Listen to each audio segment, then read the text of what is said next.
Hai, welcome to Gama Karsa Podcast. Gama Karsa di sini yang bakal nemenin bincang asik selama beberapa menit ke depan.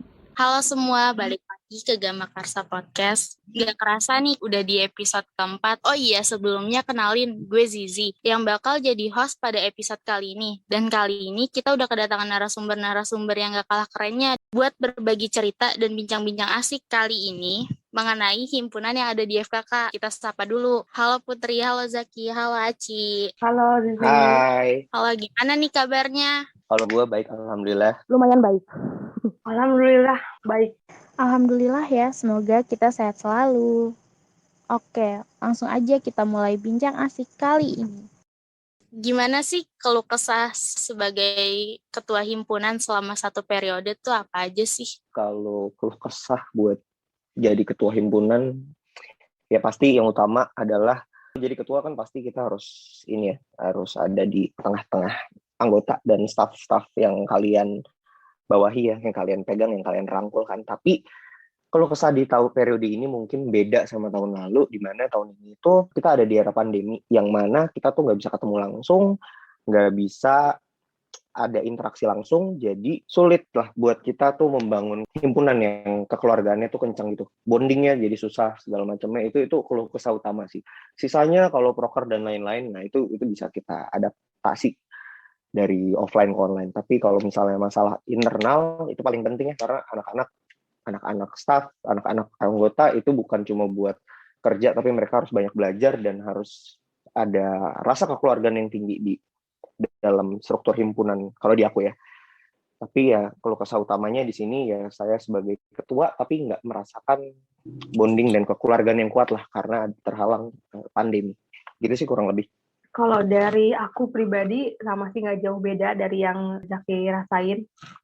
Lebih ke komunikasi gitu ya, karena tahun lalu kan sempat offline, jadi kita bisa ketemu bareng, bisa tahu kondisi teman-teman secara langsung gitu.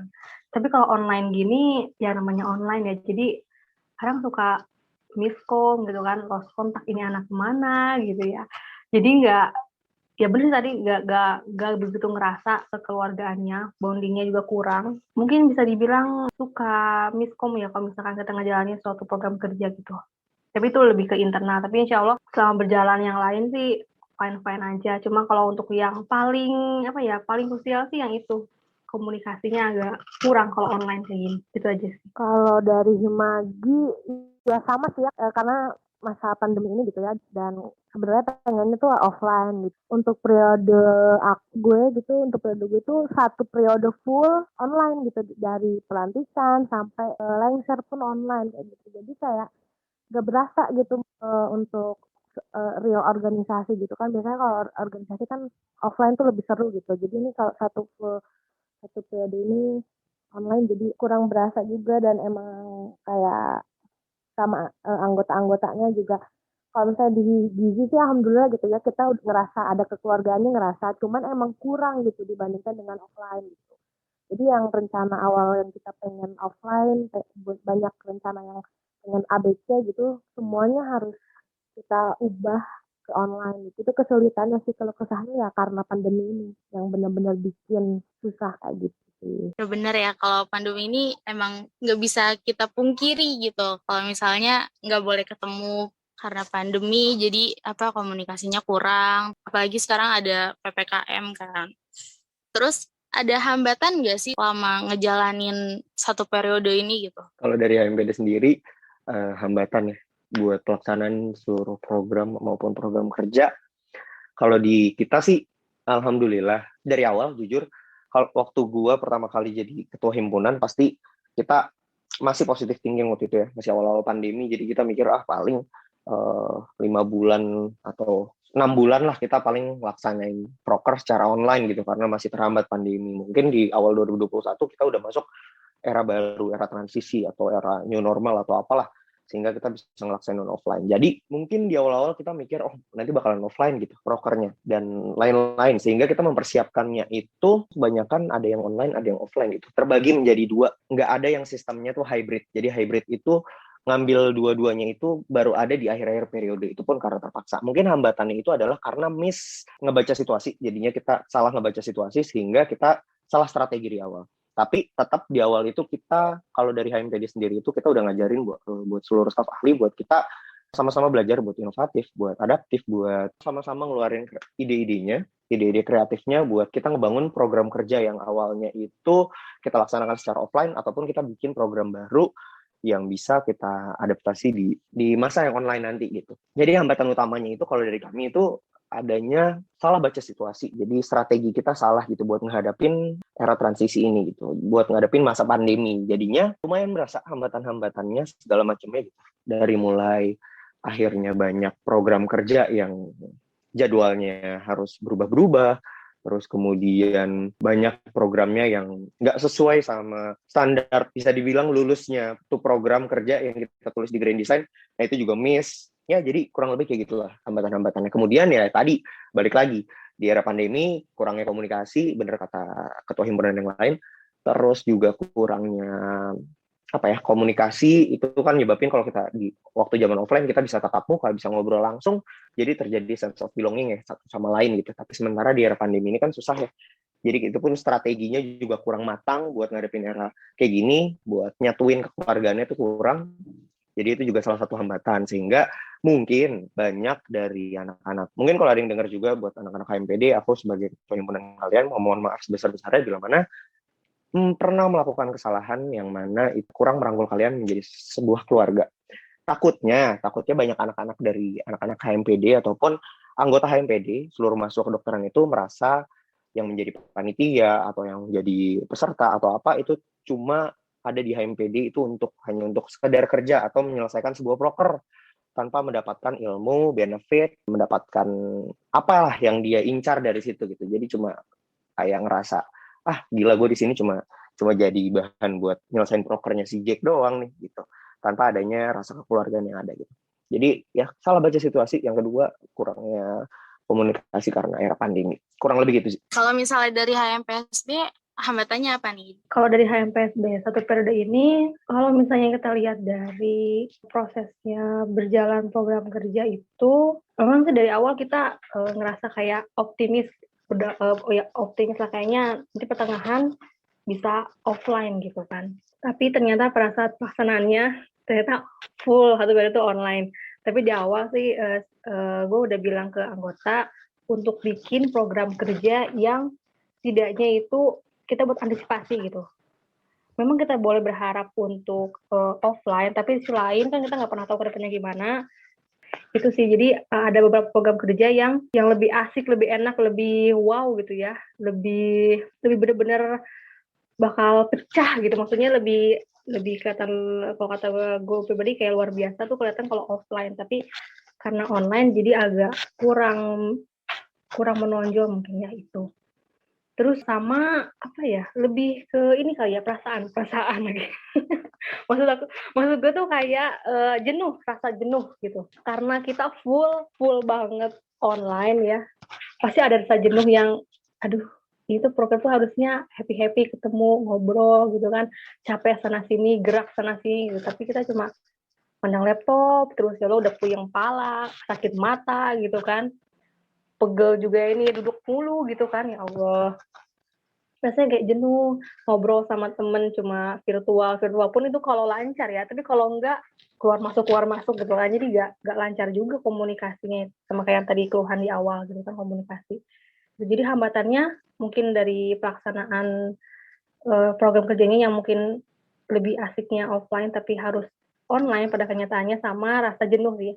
Lebih mikir gimana caranya biar bisa ningkatin semangat teman-teman di sini gitu. Karena sebelum mereka join di HMPSB kan itu ngerasa lebih lama offline kan ya waktu periode pertama itu.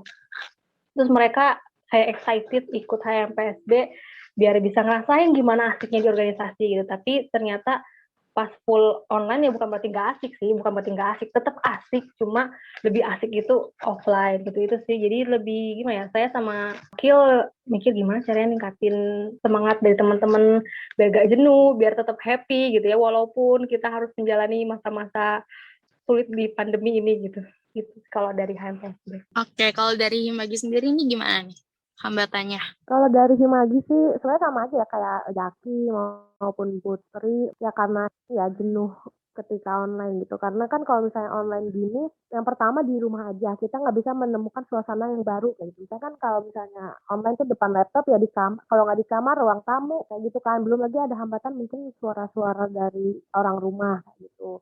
Terus ditambah sama kuliah, mungkin ya. Jadi ada tugas-tugas kuliah, ada ya tugas-tugas yang mungkin di rumah. Kalau di rumah aja, apalagi cewek gitu, pasti orang tuanya kayak tolong A, tolong B, tolong C. Jadi itu hambatan-hambatan yang bisa ngeganggu proker-proker Sims-nya bukan hal besar, tapi kan kalau lama-kelamaan itu juga kesel gitu karena ketika kita menjalankan sesuatu tuh kita harus punya mood yang bagus gitu kan. Nah kalau misalnya di awal moodnya udah jelek tuh pasti kayak kesananya bakal jelek gitu kan. Nah hambatannya tuh gue pribadi gitu harus bisa naikin mood anggota-anggota gue gitu di sini, apalagi anggota-anggota Himagi ini banyak yang double triple organisasi gitu. Jadi ada yang ikut BEM, ada yang ikut IMM, ada yang Himagi, jadi ada yang 3 organisasi sekaligus, ada yang 2 organisasi, ada yang 4 sama organisasi luar. Jadi mereka sibuk gitu. Mungkin di sini kadang bentrok gitu, ada bentrok-bentrok kayak gitu.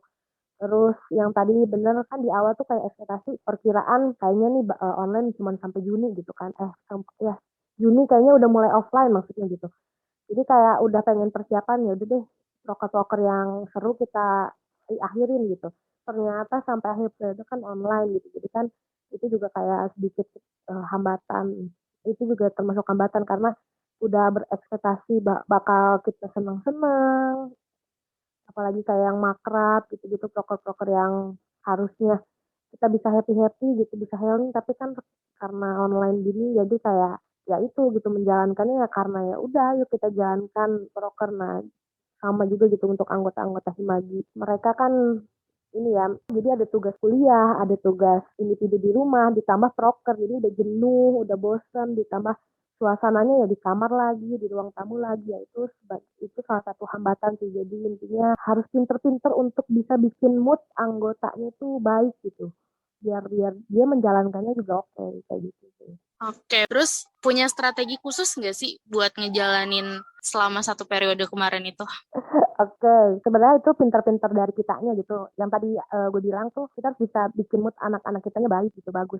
Jadi kalau gue sendiri, sejelek apapun mood gue harus kelihatan happy di depan temen-temen, di depan anggota-anggota gue, teman-teman gue gitu. Karena kalau kepalanya sendiri udah bad mood, udah kelihatan bete, pasti anak-anaknya bakal ke bawah gitu. Terus kayak serepot apapun gue, kayak ada ABC di sini, kayak banyak pikiran gitu ya, banyak tekanan dari ABC belakang, tapi di depan anak-anak tuh jangan diliatin gitu. Jadi harus kelihatan happy, harus kelihatan ayo guys kita bisa gitu. Jadi kayak ngedorong anak-anak. Jadi kalau yang gue lihat ya, seorang leader itu adalah orang yang menyembunyikan apa yang dia rasakan gitu.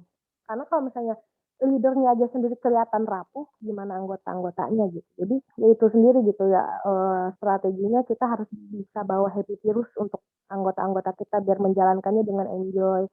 Kalau gue sendiri sih gak tahu ya ini teman-teman Arginin gimana, cuman gue tuh berusaha untuk membuat nyaman anggota-anggota ke gue gitu. Jadi anggota-anggota tuh nyaman sama gue ya, jadi komunikasinya juga lancar gitu. Jadi nggak ada kayak aduh takut deh mau hubungin ketua, aduh takut ya gini. Ya udah gitu, kita kalau seangkatan best friend gitu. Terus kalau misalnya itu ya udah kita adik kakak gitu kalau misalnya angkatan 19 gitu ya.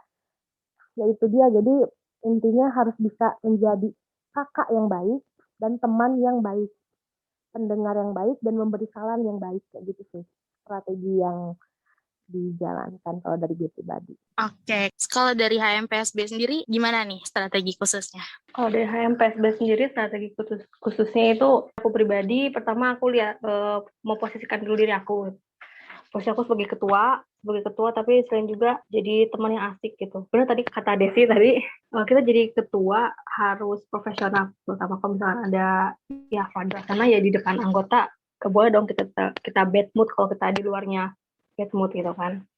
Terus juga harus bisa tetap bertanggung jawab, profesional, dan kalau misalnya rapat, ya kita kayak teman aja gitu, bercanda kan ada serius tapi ada bercandanya Misalnya aku mau jaga komunikasi gitu ya, mencegah adanya miskomunikasi ya, walaupun pada saat pelaksananya itu miskom masih ada gitu kan, memang belum maksimal, tapi setidaknya aku udah usaha sih selama periode kemarin itu komunikasi di BPH sama kadetnya. Nanti dari kadetnya aku minta tolong untuk dikoordinir sama kami untuk koordinir anggota yang masing-masing. Tapi bukan berarti itu jadi pembatas aku sama anggota, bukan. Tapi itu sebagai salah satu jembatan aja sih supaya aku tahu kabar dari anggotaku yang lain. Jadi lebih ke bikin, kalau aku sendiri, aku emang orangnya nggak bisa diem sih ya gitu. Jadi bisa jadi ketua, bisa jadi bossernya mereka gitu. Kalau lagi rapat, lagi serius-serius ya ketawa gitu kan. Lucu apa kek, ngomongin apa gitu buat nge-refresh diri gitu. Karena kan mungkin teman-teman juga udah suntuk kali ya kan, tiap rapat tuh malam ya. Malam itu kalau tiap rapat malam itu udah sisa kuliah pagi, kuliah siang, kuliah sore. Sisa dari ngerjain tugas rumah, tugas kampus, terus malamnya rapat, itu pasti udah posisi capek deh teman-teman. Nggak mungkin dong aku datang tiba-tiba dengan hawa yang tidak enak gitu kan. Jadi aku coba jadi mood boosternya mereka biar mereka bisa asik, nyaman gitu, enjoy sama aku gitu. Kalau untuk segi dari komunikasi sih ya itu sudah lewat BPH sama Kadep, tapi ada juga sih yang langsung, tergantung situasinya gitu. Cuma itu cara aku buat mencegah, walaupun pada pelaksanaannya mungkin belum maksimal. Gitu sih. Kalau strategi khusus yang gue terapin sebetulnya nggak ada. Jadi kalau misalnya ngomongin strategi itu sebenarnya cerita panjang sih. Gimana gue jadi seorang ketua itu perubahan yang cukup merubah gue menjadi sosok yang baru mungkin ya. Soalnya kenapa? Karena mungkin banyak teman-teman yang tahu bahwa gue ini menjadi ketua HMPD itu di akhir pencalonan waktu itu posisinya, sehingga nggak ada waktu tuh buat belajar. Dan waktu itu naik sertijab langsung masuk ke masa pembahasan musyawarah nasional luar biasa mahasiswa kedokteran waktu itu di acara ISMKI. Nah, di situ tuh ada pecutan keras buat gue pribadi sebagai seorang ketua yang tadinya gue tuh ya udahlah, gue pasti bisa lah jadi seorang ketua ya lah, cuma jalanin satu periode, cuma jalanin periode di tengah kepengurusan himpunan gitu ya. Tapi di situ gue dapat pecutan keras di mana ada seorang ketua MPA namanya Bang Taufik, sekarang udah jadi dokter Taufik, itu bilang bahwa kalian itu sekarang jadi pemimpin lembaga, pemimpin BEM atau Presbem atau pemimpin himpunan kalian. Di mana ini bukan saatnya lagi kalian buat belajar. Di sini udah saatnya lagi buat kalian mengajarkan, memberi contoh dan memberikan yang terbaik buat himpunan kalian, apa yang kalian bawa gitu di situ. Di situ poinnya tuh waktu itu dia nyuruh semua Prasbem buat bersuara lah tentang apa yang terjadi di internal itu. Kita nggak usah bahas poin intinya, yang penting ada pecutan keras waktu itu. Sehingga waktu itu gue ngerasa, oh iya gue belum ngerti apa-apa ya tentang kepemimpinan ya. Akhirnya gue banyak belajar, ikut kepelatihan segala macam, banyak belajar deh tentang dunia kepemimpinan tuh kayak gimana sih. Dari public speaking, dari hal-hal lainnya deh, poin-poin yang harus gue punya gitu buat jadi seorang pemimpin. Alhasil strategi yang gue ambil adalah mungkin pada tahu ya John C. Maxwell ya. John C. Maxwell itu pernah bilang, jadi seorang pemimpin itu adalah orang yang mengetahui jalan, kemudian melewati jalan tersebut dan menunjukkan jalan itu untuk orang lain gitu. Jadi dia tuh dia tahu nih, dia buat nyampe ke ujung periodenya jalan mana yang harus diambil, kemudian dia juga udah pernah melewati itu, sehingga ada evaluasi buat jalan itu. Dan kemudian dia baru memberikan contoh, memberikan jalan. Oh nih, kita harus kayak gini. Bla bla bla bla. Gue tahu itu. Waktu itu adanya di LKMMNAS, gue dapat ilmu itu dan itu gue pegang buat jadi bahan gue ngejalanin satu periode himpunan. Kemudian selesai dari salah satu latihan kepemimpinan nasional itu, tuh akhirnya gue masih bingung. Sosok pemimpin tuh kayak gimana ya? Itu. Harus ngapain ya satu periode ini ya? Karena kita ada di era yang baru. Nggak mungkin kalau gue adaptasi dari senior. Yang biasa terjadi di kepengurusan himpunan atau ketua-ketua sebuah lembaga itu, yang gue rasakan ya, boleh disalahkan bila salah, itu terlalu mengadaptasi atau sedikitnya perubahan yang mereka lakukan ya di kepengurusan selanjutnya, walaupun tidak harus dirubah, tapi harusnya ada evaluasi. Nah, karena ini adalah era yang baru, jadi gue rasa harus banyak perubahan dan harus banyak adaptasi, harus banyak memberikan inovasi buat himpunan ini nih, biar bisa bergerak lurus ke depan gitu, biar lancar-lancar aja deh gitu. Akhirnya karena gue nggak banyak ilmu, nggak banyak tahu sesuatu, akhirnya waktu itu gue banyak belajar dan mengenal. Jadi gue itu membangun relasi sebesar-besarnya gue ngebuka ibaratnya apa ya, membawa HMPD mengudara lah, membawa HMPD FKKUMJ mengudara di nasional, kenalan sama banyak presbem, kenalan sama banyak ketua himpunan, ketua BEM, dan lain-lain. Karena kita tahu bahwa sebelum gue jadi presbem pasti banyak dong presbem lain yang udah nyobain masa online. Akhirnya gue kenalan sama mereka, kenalan sama banyak presbem di sana, sharing tentang apa yang harus gue lakuin gitu buat di era pandemi ini nih. Akhirnya tercetus lah, dengar juga dari orang, amati, tiru, modifikasikan. Jadi gue banyak belajar dari mereka dan gue evaluasi.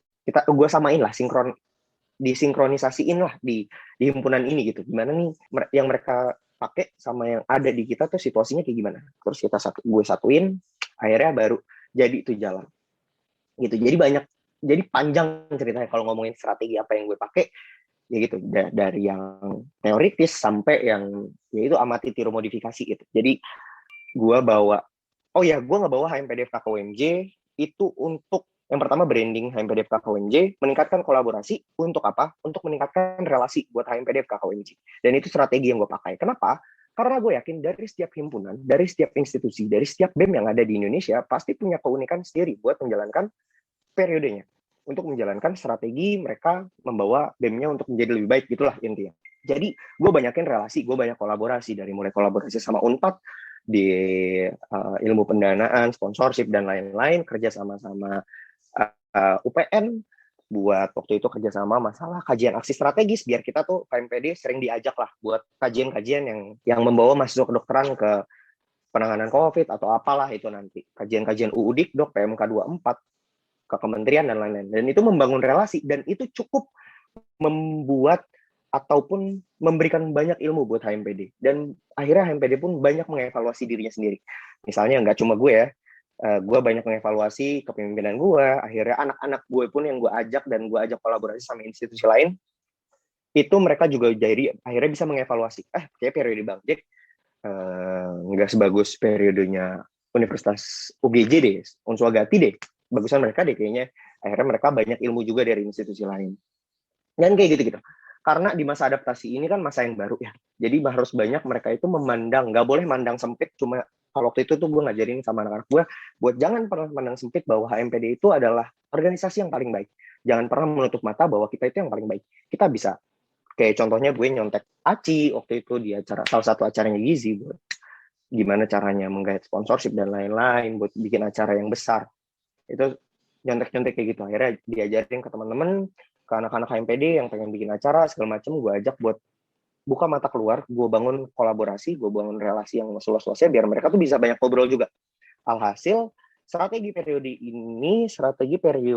uji coba ini lah ya, bisa dibilang uji coba, karena gue pun di periode ini nggak 100% mantap, nggak 100% bisa dibilang baik 100%, pasti ada evaluasinya, dan masih banyak poin evaluasi buat kita adaptasi di era pandemi. Jadi buat di era kayak gini, gue bisa bilang kalau periode gue bisa jadi periode uji coba. Bukan uji coba sih, tapi apa ya? Periode buat evaluasi lah. Kita uji coba, kemudian dievaluasi di periode depan. Dan gue pun memberikan banyak poin-poin evaluasi dari periode gue sendiri. Nah, terus akhirnya karena banyak poin-poin evaluasi, jadinya ke depannya gue harap HMPD bisa lebih adaptasi nih buat di era offline ataupun online-nya. Karena di era gue ajarin buat kita banyak menerima informasi, kita jalanin periode ini buat ngikutin gimana caranya kita ngevaluasi dari cara orang lain mengerjakan program kerjanya, ataupun dari institusi lain yang gue ajarkan, yang gue masukkan ke dalam himpunan ini, dan nanti di periode depan itu udah dimantapkan dengan cara kita sendiri gitu. Tapi dengan berbagai catatan gitu. Dan harus sesuai sama ADRT ataupun landasan dari himpunan itu sendiri, biar nggak menyalahi aturan ataupun nyeleweng kemana-mana lah ibaratnya. Gitu kurang lebih. Oke, terus kalau misalnya pesan buat periode berikutnya tuh apa sih buat kahim berikutnya gitu? Kalau di HMPSB sendiri sih aku selalu bilang ke mereka, selalu niatkan apapun kesibukan kalian, baik itu untuk kuliah, di samping kuliah akan ada organisasi, untuk ibadah, dan jadikan sebagai ladang pahala gitu. Karena kalau misalkan kita cuma sekedar ingin ikut-ikutan, atau misalkan cuma sekedar pengen dilihat aktif gitu, ada kalanya yang jenuh tadi itu bakal keterusan jenuhnya sampai akhir, jenuh terus kan ya. Itu kalau misalkan kita coba sadarin diri kita ingat lagi tujuan kita tuh apa sih di sini gitu kan. Kalau misalnya cuma sekedar itu sih mungkin manfaatnya kurang. Tapi kalau misalkan niatnya untuk ibadah dan untuk sebagai pahala, insya Allah bakal bangkit lagi gitu, bakal semangat lagi gitu. Jangan lupa kita di sini tuh bukan hanya sekedar untuk melaksanakan kewajiban kita sebagai mahasiswa, kewajiban kita sebagai anggota organisasi, tapi kewajiban kita juga sebagai hamba Allah yang harus niatkan segala sesuatu sebagai ibadah gitu kan. Untuk siapa ya? Untuk kita dan untuk Sang Pencipta juga gitu. Kalau aku selalu bilang itu ke anggota. Dan kalau misalnya untuk pengalaman aku pribadi selama online ini, aku kasih saran sih untuk ketua, enjoy aja jalaninnya gitu. Jangan jadikan beban yang berat karena kamu nggak sendiri gitu kan. Kamu nggak sendiri, kamu punya temen, banyak yang support kamu ya. Support kamu tuh dari kakak tingkat, dari adik, dari keluarga gitu kan. Ditambah lagi yang selalu jadi tempat terbaik untuk kita curhat, yaitu Allah gitu. Itu sih. Jadi bukan maksud aku sok religius itu, enggak sih. Maksudnya enggak, cuma ya kita sama-sama belajar aja dari pengalaman kita selama proses gitu kan. Kita tuh nggak akan bisa sampai akhir periode ini, nggak akan bisa sampai lancar sampai sejauh ini kalau bukan karena ikhtiar kita gitu kan, ikhtiar kita sama Allah gitu. Itu sih mungkin yang paling utama, yang paling jadi pondasi utama tuh itu. Sisanya saat mereka jalan itu pasti akan ada support sistem dari yang lain gitu kan. Tambah lagi juga adanya pengalaman dari sebelumnya yang mungkin yang kurang-kurangnya tolong diperbaiki di periode ke depan, yang sudah baik dipertahankan, mungkin bahkan bisa ditingkatkan kembali gitu. Selalu enjoy jalanin, gak usah takut kan kamu gak sendiri. Terus juga semangat lah gitu, bawa kamu sama anggota kamu dan teman-teman di kebidanan ini ke jalan yang lebih baik lagi, lebih baik lagi, bisa ke depannya gitu. Dan kamu nggak usah sungkan-sungkan gitu kalau minta tolong sama aku. Kita lengser itu bukan berarti lepas tangan, say goodbye, dadah gitu. No, big no guys gitu kan. Kalian kalau misalkan butuh bantuan, silahkan hubungi kita. Dan kita juga kalau misalkan bisa, insya Allah kita bantu. Itu gak akan pura-pura untuk gak bisa bantu gitu. Itu sih kalau dari HMPSD. Kalau dari Himagi sendiri ini, saya sama sih, kurang lebih kayak Putri gitu. Untuk ketua baru, ya kamu jalaninnya enjoy, jangan dibawa stres, jangan dibawa ini beban, ini tuh suatu hal yang bikin kamu down atau apa gitu. Intinya, ketika kita di organisasi, ketika kita lagi menjalankan suatu amanah, artinya kita dipercaya. Gitu kan, apalagi menjadi seorang ketua gitu, itu artinya kita dipercaya untuk memimpin. Kalau gue pribadi itu prinsipnya gini, karena gue nggak tahu ya, karena mungkin angkatan gue yang merintis karena apa, tapi gue menyayangi organisasi yang gue jalani gitu. Contohnya Himagi, gue bener-bener sayang sama Himagi gitu. Padahal Himagi apa sih? Himagi organisasi kan, tapi nggak tahu kenapa gitu. Jadi kayak kalau kita udah sayang, udah kayak nyaman di suatu tempat gitu, ya kita akan menjalani dengan ikhlas gitu. Seberat apapun itu, sesulit apapun itu, kayak gitu. Jadi kalau gue pribadi jujur, pas kemarin lengser tuh agak sedih, bukan agak sih, sedih sebenarnya. Cuman ada rasa lega karena periode gue udah selesai gitu. Periode gue udah beres, udah bisa menjalankan amanah dengan baik, menjalankan misi dengan baik, dengan program kerja yang menurut gue sudah sangat luar biasa gitu di periode kemarin sama teman-teman Arginin. Serah terima jabatan tuh kayak ada yes gitu di hati tuh, kayak ya lo gue udah jadi Himagi gitu.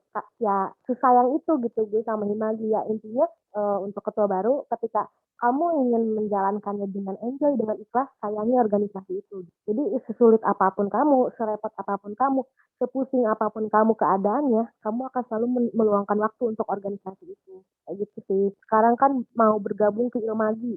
Alhamdulillah gitu. Alhamdulillah banget. Karena gue pribadi sedih gitu. Kayak angkatan 18 gak bisa merasakan gimana Himagi untuk bergabung ke Ilmagi gitu. Cuman alhamdulillah gitu, angkatan 18 sudah bisa mengantarkan Himagi untuk bergabung ke Ilmagi. Jadi kayak ya itu sih tipsnya, coba untuk lebih mencintai si Himaginya ini loh. Kalian boleh mengeluh, kalian boleh kayak aduh capek, aduh gini, kalian boleh, tapi coba untuk mengeluhnya jangan di depan anak-anak gitu. Pilihlah teman-teman yang kalian percaya gitu. Kalau kalian lagi ada di posisi down, lagi di posisi capek gimana, coba kalian istirahat dulu, tenangin dulu pikiran, terus kayak balik lagi ke itu, gue sayang sama Himagi, jadi gue harus jalanin ini dengan baik, kayak gitu sih. Kalau dari Jaki sendiri gimana nih buat HMPD, ketua HMPD berikutnya? Semoga podcast ini bisa didengarkan sama seluruh mahasiswa FKK UNJ ya. Jadi ini mungkin pesan nggak cuma buat ketua selanjutnya, karena kalau ketua selanjutnya udah keseringan teleponan lah, udah keseringan handover lah ibaratnya, udah banyak pesan-pesan lah. Tapi ini untuk seluruhnya kali ya, untuk staf, untuk anggota, untuk ketua selanjutnya, ataupun untuk seluruh mahasiswa PSKD FKKUMJ yang benar-benar gue banggain dan gue sayangin seluruhnya. Jadi kalau pesan dari gue cuma benar kata ketua-ketua sebelumnya. Yang pertama, tadi kata Putri, kita harus berpatokan kepada catur dharma perguruan tinggi Muhammadiyah nomor 1, yaitu al-Islam ya, yang kuat, ikhlas, kemudian mengutamakan keislaman. Itu sesuai sama ini ya, sesuai sama landasan dasar dari organisasi kita juga ya, dari Himpunan Mahasiswa Pendidikan Dokter. Kemudian dari ACI tadi benar juga, kalian harus total, harus ikhlas, harus ngejalanin dengan sebaik-baiknya. Kemudian apa yang ada dari periode gue, yang baik dari periode gue, boleh kalian contoh. Apa yang menurut kalian ini dapat mengembangkan, dapat menjadikan HMPD FKKUMJ lebih baik lagi, tolong dijalankan, dan boleh kalian ambil, boleh kalian tiru. Dan gue tahu bahwa gue menjadi seorang pemimpin atau menjadi seorang ketua himpunan bukanlah menjadi pemimpin yang terbaik mungkin ya. Dan gue pun masih penuh dengan kesalahan, masih banyak evaluasi dari periode gue.